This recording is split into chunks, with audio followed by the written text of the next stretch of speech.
अस्सलाम वालेकुम ninth class बच्चों, कैसे हैं आप लोग। उम्मीद है कि सब खैरियत से होंगे। बच्चों, आज हम लोगों ने पढ़ना है स्पेशलाइज सेल, ठीक है। उसमें हम लोगों ने न्यूरॉन्स पढ़ना है। जो बाकी सेल्स से पिछले वो हम पिछले लेक्चर में कवर कर चुके हैं। आज हम न्यूरॉन के बारे में पढ़ेंगे। न्यूरॉन्स क्या है? न्यूरॉन एनिमल सेल्स हैं, यानी कि ये ह्यूमन बींग्स में भी पाए जाएंगे और एनिमल्स में भी ये पाए जाएंगे, जबकि प्लांट्स में ये प्रेजेंट नहीं होंगे।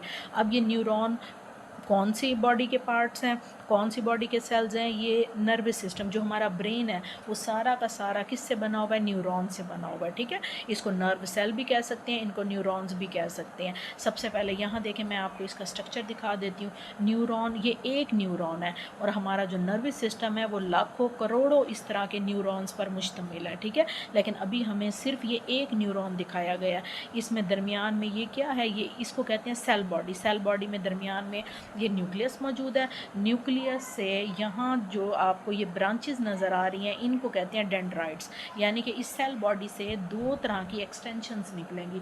एक एक्सटेंशन होगी ये लॉन्ग, जो आपको ये नज़र आ रही है, और दूसरी एक्सटेंशन होंगी ये शॉर्ट। क्योंकि ये एक जैसी है इसीलिए इनको एक जैसी एक्सटेंशन का नाम दिया गया। इन शॉर्ट एक्सटेंशंस को कहते हैं डेंड्राइट, जबकि जो लॉन्ग एक्सटेंशन है इसको कहते हैं एक्सॉन कहते हैं। और दरमियान में क्या है? ये इसकी सेल बॉडी है। जब भी कोई मैसेज जानना होता है तो वो क्या होता है? वो एक नर्व न्यूरॉन सेल मैसेज अगले न्यूरॉन को ट्रांसफ़र करता है।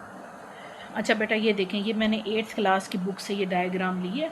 ये मैंने आपको दिखाया था। ये क्या है? हमारे पास एक न्यूरॉन है, ठीक है। उसके बाद ये हमारे पास दूसरा न्यूरॉन है, और इसी तरह ये क्या है? ये हमारे पास तीसरा न्यूरॉन। यानी कि ये सारे न्यूरॉन एक दूसरे के साथ इंटरकनेक्टेड होते हैं। अब क्या होता है? सिग्नल, एक न्यूरॉन जो है वो सिग्नल डेंड्राइट्स को देगा। ये डेंड्राइट्स जो होंगे signal towards the cell body भेजेंगे, ठीक है ना। ये सेल बॉडी है ना, डेंड्राइट्स सिग्नल रिसीव करेंगे और ये सिग्नल इस टूवर्ड्स द सेल बॉडी भेज देंगे।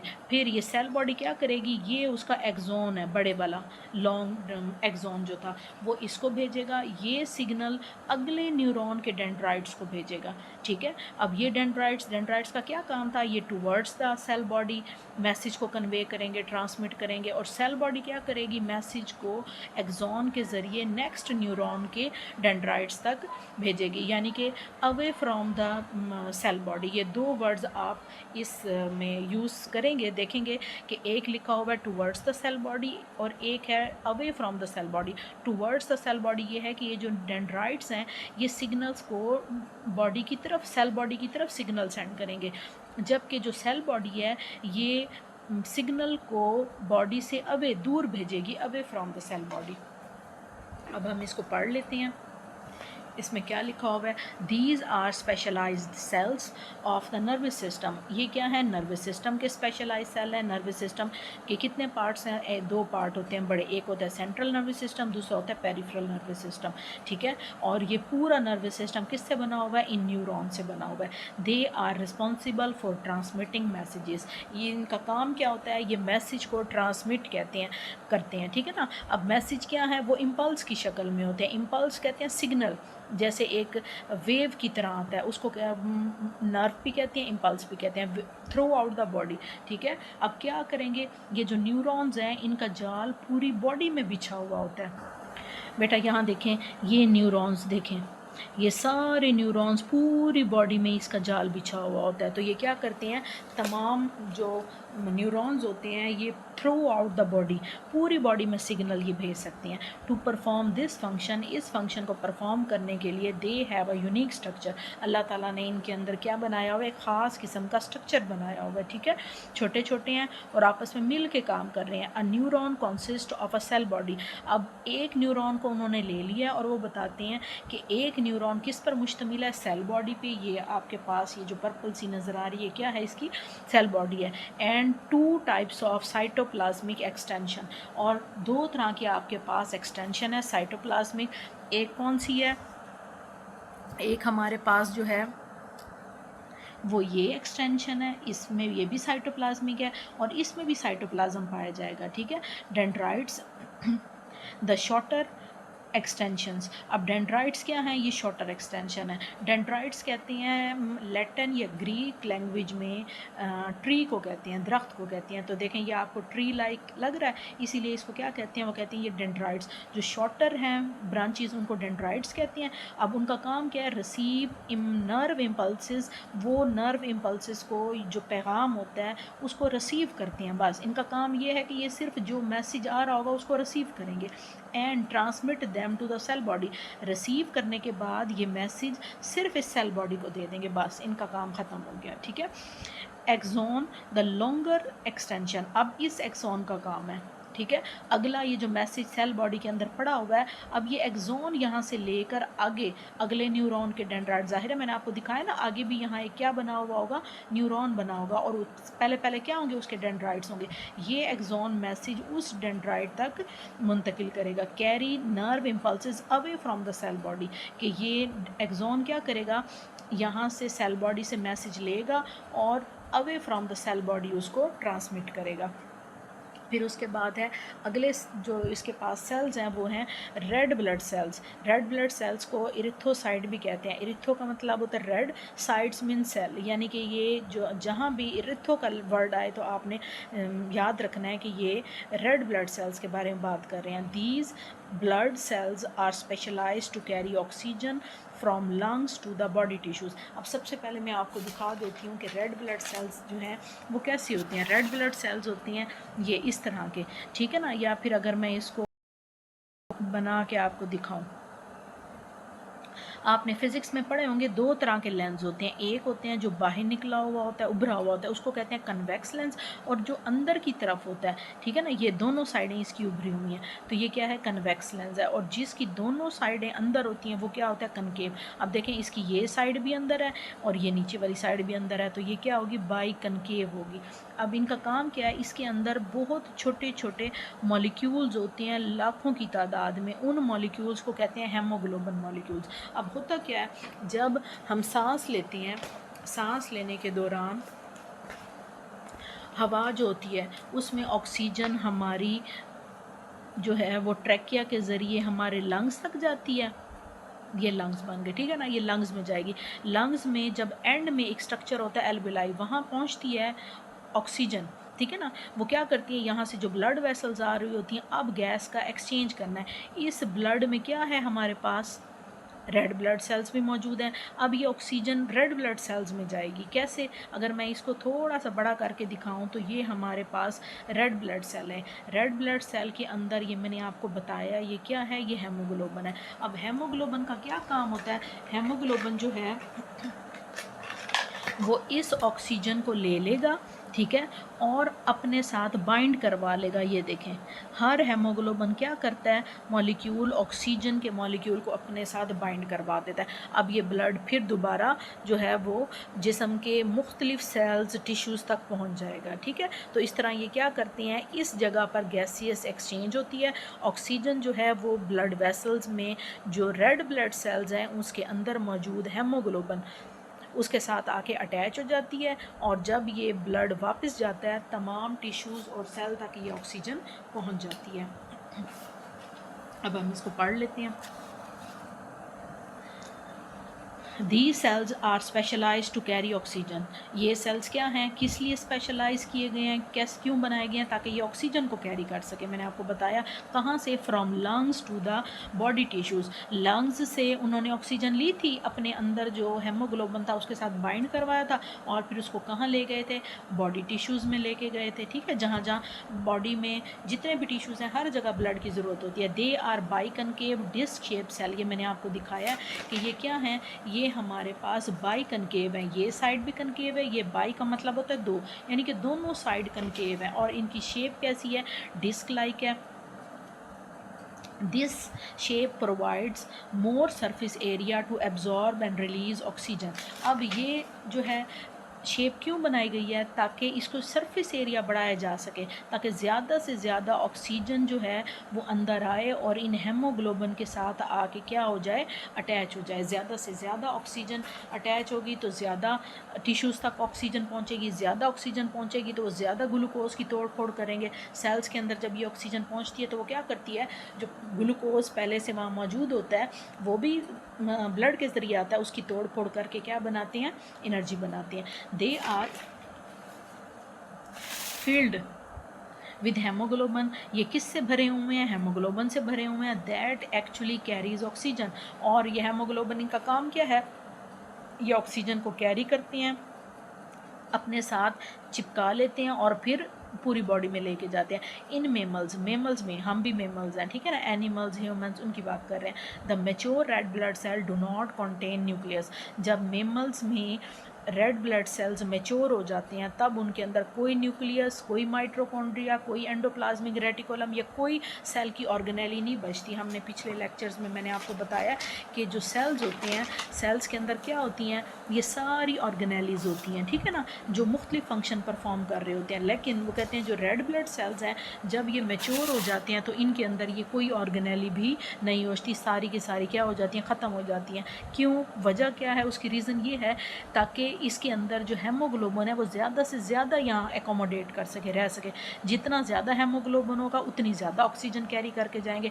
अगर इसके अंदर और ऑर्गेनेलीज भी होती, न्यूक्लियस भी होता तो हेमोग्लोबिन कहाँ रहता, होता लेकिन कम मिकदार में होता। इसकी मिकदार को ज़्यादा बढ़ाने के लिए ताकि ज़्यादा से ज़्यादा मॉलिक्यूल्स आ सकें, तमाम ऑर्गेनेलीज इसमें ख़त्म कर दी जाती हैं, ठीक है। It also have to accommodate more haemoglobin. और ये किस में मदद करता है, ताकि ज़्यादा से ज़्यादा हेमोग्लोबिन इसमें क्या कर सके, एकोमोडेट कर सके।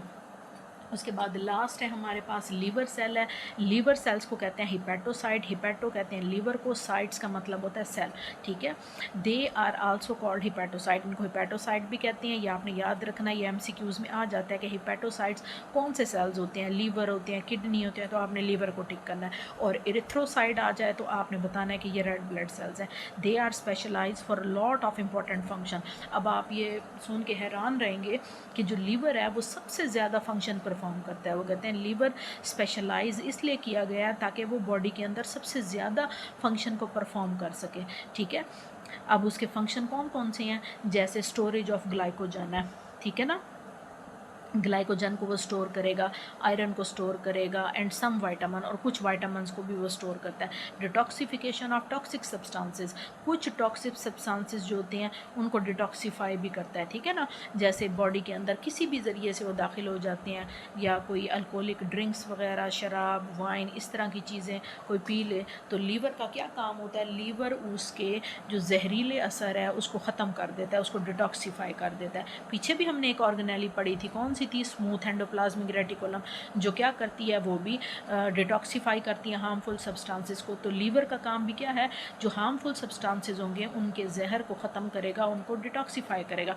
Production of clotting protein of a blood, blood के अंदर एक प्रोटीन होती है उसको कहते हैं क्लोटिंग प्रोटीन, वो भी बनाएगा। अब ये क्लोटिंग प्रोटीन का क्या काम होता है, जब भी हमारे हाथ पे, उंगली पे कहीं थोड़ा सा ये जैसे मिसाल के तौर पर यहाँ कट लग गया तो कुछ टाइम के बाद हम देखते हैं कि वहाँ से ब्लड आना बंद हो जाता है। वो असल में ब्लड के अंदर यही क्लोटिंग प्रोटीन होती है, फिब्रिनोजन, आप आगे पढ़ेंगे फिब्रिन।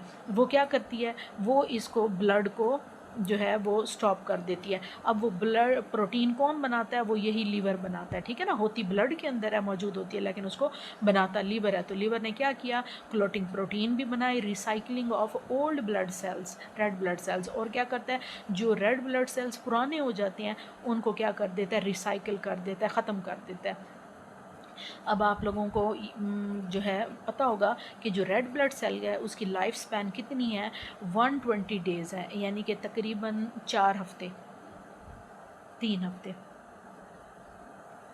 ठीक है ना, 3 से 4 हफ्ते ऐसे ही बनती है तो रेड ब्लड सेल्स की। उसके बाद वो क्या करते हैं, वो डिस्ट्रॉय होना शुरू कर देते हैं, क्योंकि ब्लड क्या करता है, पूरी बॉडी में से जो ब्लड वेसल्स होती हैं, आर्टरीज होती हैं, उसमें सर्कुलेट करता रहता है। सर्कुलेट कर करके ये जो इसके सेल्स होते हैं ये डैमेज हो जाते हैं। लिहाजा 120 दिनों के बाद जो लीवर है वो इनको क्या कर देता है, डिस्ट्रॉय कर देता है। लीवर भी, और हमारी बॉडी में एक और ऑर्गन होता है स्प्लीन, वो इन रेड ब्लड सेल को डिस्ट्रॉय कर देता है और दोबारा से रिसाइकिल कर देता है। They have prominent nuclei for maximum activities required for making enzymes and other protein। और वो कहते हैं इनके अंदर जो न्यूक्लियाई होता है वो भी प्रोमिनेंट होता है, बहुत बड़ा न्यूक्लियाई होता है। क्योंकि आपको पता है कि न्यूक्लियस का काम क्या होता है, न्यूक्लियस का काम होता है कि सेल के अंदर तमाम एक्टिविटीज़ को कंट्रोल करना। जब लीवर के सेल्स में इतने ज़्यादा काम हो रहे हैं, ग्लाइकोजन को भी स्टोर कर रहा है, आयरन को कर रहा है, वाइटामिन को कर रहा है, हार्मफुल सब्सटेंसेस की डिटॉक्सिफिकेशन कर रहा है, ब्लड क्लोटिंग प्रोटीन बना रहा है, रेड ब्लड सेल को रिसाइकिल कर रहा है, तो उसको न्यूक्लियस भी तो बड़ा चाहिए ताकि वो ज़्यादा से ज़्यादा एंजाइम बना सके और दूसरी प्रोटीन्स भी बना सके जो इन कामों के लिए ज़रूरी होती है। Large number of mitochondria provide the necessary ATP for energy intensive process. अब देखें, जब इतने सारे काम हो रहे हैं तो इन तमाम कामों को करने के लिए क्या है, एनर्जी की, तवानाई की ज़रूरत होती है। और तवानाई कौन बनाएगा, तवानाई तो माइटोकॉन्ड्रिया, एटीपी माइटोकॉन्ड्रिया बनाता है, ठीक है ना। सेल के अंदर जो माइटोकॉन्ड्रिया होते हैं वही एटीपी बनाते हैं। और अब इतनी ज़्यादा एटीपी कहाँ से आएगी, माइटोकॉन्ड्रिया से। इसीलिए जो लीवर के सेल्स होते हैं उसमें माइटोकॉन्ड्रिया बहुत ज़्यादा तादाद में मौजूद होते हैं ताकि ज़्यादा से ज़्यादा एनर्जी बनाई जा सके और इन कामों को, इन एक्टिविटीज़ को परफॉर्म किया जा सके। Expensive network of SCR helps for extensive detoxification and lipid synthesis. और उसके अलावा वो कहते हैं एक तो माइटोकॉन्ड्रिया की तादाद ज़्यादा होती है और दूसरी स्मूथ एंडोप्लाज्मिक रेटिकुलम की तादाद ज़्यादा होती है। स्मूथ एंडोप्लाज्मिक रेटिकुलम हमने पढ़ा था, वो क्या करता है, स्मूथ एंडोप्लाज्मिक रेटिकुलम, उसका काम होता है कि वो डिटॉक्सीफाई करता है हार्मफुल सब्सटेंसेस को। लिहाजा तो अब क्या होगा, लीवर सेल्स में इसकी मिकदार, इसकी तादाद भी बहुत ज़्यादा होगी ताकि जितनी भी हार्मफुल सब्सटेंसेस अंदर आती हैं खाने के ज़रिए वो इनको क्या कर सके, इनको डिटॉक्सीफाई कर ले। इसीलिए जो भी लोग अल्कोहलिक ड्रिंक्स वगैरह, वाइन, इस तरह की चीज़ें यूज़ करती हैं, उनके जो लीवर होते हैं वो जल्दी ख़राब हो जाते हैं, ठीक है ना, वो डैमेज हो जाते हैं, लेकिन फिर भी क्या करते रहते हैं, उन हार्मफुल सब्सटेंसेस को डिटॉक्सीफाई करते रहते हैं। तो लीवर सेल्स में अगर MCQs आ जाए कि कौन सी ऑर्गेनेली ज़्यादा तादाद में पाई जाती है, तो एक माइटोकॉन्ड्रिया और दूसरा स्मूथ एंडोप्लाज्मिक रेटिकुलम है। These are large number of there are large number of peroxisomes which contain enzyme to neutralize toxic substances। इसके अलावा एक और जो है इसमें सब्सटेंस होता है उसको कहते हैं पेरोक्सिसोम। पेरोक्सिसोम्स कैसे होते हैं, ऐसे होते हैं, गोल गोल होती हैं, ठीक है। और उसके अंदर क्या होते हैं, एंजाइम्स मौजूद होते हैं। ये एंजाइम्स भी क्या करते हैं, हार्मफुल सब्सटेंसेस को डिटॉक्सीफाई करते हैं, उनको न्यूट्रलाइज करते हैं। न्यूट्रलाइज का मतलब होता है कि उसके असर को ख़त्म कर देना, न्यूट्रल कर देना। Some small ducts are present between liver cells. Liver cells के दरमियान छोटी छोटी डक्ट्स पाई जाती हैं which collect and transport their secretion bile to the bile duct. और इन डक्ट्स का क्या काम होता है कि वो इन सेल्स के अंदर जो बाइल बनती है उसको क्या करे, कोलेक्ट करे और ट्रांसपोर्ट करे। अब ये देखें, ये क्या है आपके पास, ये लीवर बना हुआ है, लीवर के बाद यहाँ आपके पास लोब्यूल है, लोब्यूल के अंदर देखें ये एक लोब्यूल है, इसके अंदर बहुत सारे क्या होंगे, हिपैटोसाइट्स होंगे। हिपैटोसाइट्स कहते हैं सेल्स को, ठीक है। यहाँ देखें ये क्या है आपके पास, ये हिपैटोसाइट हैं, 1 2 3 4, ये सारी जो दानों की तरह नज़र आ रहे हैं ये आपके पास हिपैटोसाइट्स हैं। हिपैटोसाइट्स अपनी एक सक्रीशन बनाते हैं, उसको कहते हैं बाइल। असल में क्या है कि जब ये हमने पढ़ा है कि जो red blood sales 120 days complete कर लेते हैं तो लीवर और स्प्लीन इसको डिस्ट्रॉय कर देते हैं और वो जो पिगमेंट होता है वो ब्लड के ज़रिए कहाँ पहुँच जाता है, यहाँ इन हिपैटोसाइट्स में पहुँच जाता है। हिपैटोसाइट उसको क्या कर देते हैं, उसको बाइल में चेंज कर देते हैं। और अगर उस इंसान ने कोलेस्ट्रॉल भी उसके अंदर हो तो उसको भी इसके अंदर मिक्स करके क्या बना देते हैं, बाइल बना देते हैं। और फिर बाइल्स को इन डक्ट्स, ये जो ब्लू कलर की नज़र आ रही हैं, इन डक्ट्स के ज़रिए क्या कर देते हैं, बाहर बाहर सक्रीट कर देते हैं। फिर इन डक्ट से बाइल कहाँ जाएगी, गाल ब्लैडर में जाएगी, गाल ब्लैडर से फिर आगे इंटेस्टाइन्स वगैरह में, इस तरह। तो वो आगे फिर मज़ीद प्रोसेस हैं उसके, ठीक है। उसके बाद है toxic ammonia is converted into less toxic form urea in liver, hence it assist kidney function. अब क्या है, अमोनिया को वो क्या करता है, अमोनिया हमारे पास बहुत ही एक हार्मफुल सब्सटेंस है, इसको लीवर किस में चेंज कर देता है, यूरिया में। अब यूरिया भी हार्मफुल है, लेकिन अगर इसको कंपैरिजन इनका किया जाए तो यूरिया जो है वो अमोनिया से कम हार्मफुल है, लेस हार्मफुल है।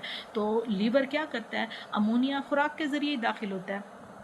कैसे, मिसाल के तौर पर जब हम प्रोटीन वाली कोई खुराक खाते हैं, प्रोटीन जब टूटती है तो आपको पता है प्रोटीन के बाद अमाइनो एसिड, वहाँ से अमोनिया बन गया। अब अमोनिया है बॉडी के लिए बहुत हार्मफुल है, ये क्या करता है, किडनी को डैमेज करता है, ब्रेन को डैमेज करता है। तो लीवर क्या करेगा, इस अमोनिया को यूरिया में चेंज कर देगा, ठीक है। यूरिया अमोनिया की निस्बत कम हार्मफुल है। अब ये अमोनिया जो है फिर किडनी के ज़रिए, यूरिन के ज़रिए बाहर एक्सक्रीट कर दिया जाता है। इसीलिए यूरिन को क्यों कहते हैं यूरिन, क्योंकि उसके अंदर यूरिया की मिकदार मौजूद होती है।